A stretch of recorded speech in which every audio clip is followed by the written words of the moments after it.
Solid na umpisa at talagang lumaban ang Kushigaya Alphas laban sa isang malakas na team dito sa Japan B1 B-League at tinambakan kaagad ng Kushigaya ang team ng Chiba Jets sa first quarter. Muntikan na naman na napag-iwanan ang team ng Chiba Jets sa score sa game na ito. Tip-off ng laro, isang jump ball ceremony, Yuki Togashi at Kai Soto ang nagsama sa gitna ng basketball court. Tawanan ang mga ibang fans dahil na rin sa laki ng agwat ng mga players na ito sa height. Nag-umpisa ang mga plays ni Kai Soto sa mga assist. Siya naman ang nasa taas, kitang-kita niya ang pwesto at galaw ng kanyang kakampi. Kanilang opensa gumagana kaagad at naging swabe ang umpisa ng kanilang atake sa basket. Isa na namang assist ang nagawa ni Kai dito. Tuloy-tuloy lang ang pagpuntos ng Kushigaya Alphas laban sa team ng Chiba Jets. Maging sa 3-point area, naging mainit kaagad ang opensa ng Kushigaya Alphas. Pumapasok ang kanilang mga tira. Chiba Jets naman ang nahihirapan sa pag-adjust ng kanilang depensa sa first quarter ng laro. Kai Soto at Watanabe nagkabanggaan, help defense, nakaabang laban kay Kai Soto. Kai Soto naman nakita si Jeff Gibbs, pinasa ang bola, puntos para sa team ng Kushigaya Alphas. Assist ni Jeff Gibbs, nakita si LG Pick open sa 3-point area, bumitaw ng 3, pasok ang tira. Hindi nga mapigilan ng Chiba Jets ang Kushigaya sa mga oras na ito ng laro. Nalilito sila sa lakas ng opensa ng Kushigaya Alphas. Iba-ibang player ng Kushigaya ang gumagawa ng puntos.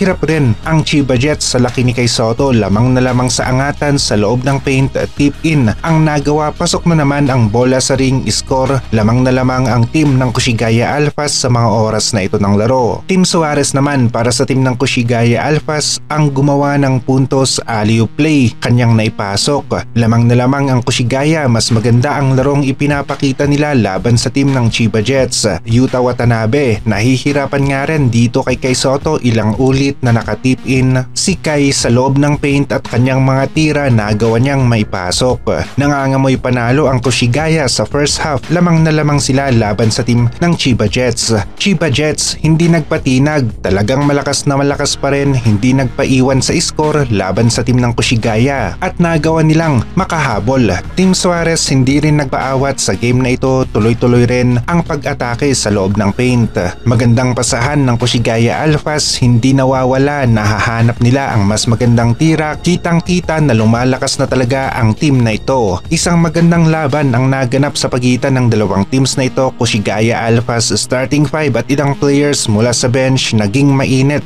na naman ang opensa. Halos lahat merong magandang ambag sa laro, kaya naman ganito ang resulta ng laro. Nakalamang ang Kushigaya Alphas sa third quarter. May chance sila na manalo. Balansing-balanse ang team ng Kushigaya Alphas. Ibang-iba na sila kumpara noong nagsisimula pa lamang sila dito sa Japan B1 B-League. Malayong malayo sa Kushigaya Alphas na nangangapa pa noong una at nahihirapan na manalo. Ngayon, maging ang team ng Chiba Jets kanilang pinalagan laban sa isang top 4 team ng Japan B1 B-League at kung magtutuloy-tuloy ang ganitong klase ng laro ng Kushigaya Alphas ay aabot pa nga yata sila sa playoff sa unang sabak nila sa Japan B1 B-League. Marami ang bilib ngayon sa laro ng Kushigaya Alphas team dahil team play ang nangibabaw. Marami sa mga players ang merong malaking ambag sa laro. Isa na ang ating pambato na si Kai Soto at kung ganito nga na marami ang nakakagawa ng malakihang puntos o ambag sa team ng Kushigaya Alphas ay masasabi natin na maganda ang sistema ni Coach Anzay. Epektibo ang kanyang mga plays para sa lahat ng kanyang mga players. Final score ng laro at stats ni Kai Soto, kitang-kita yan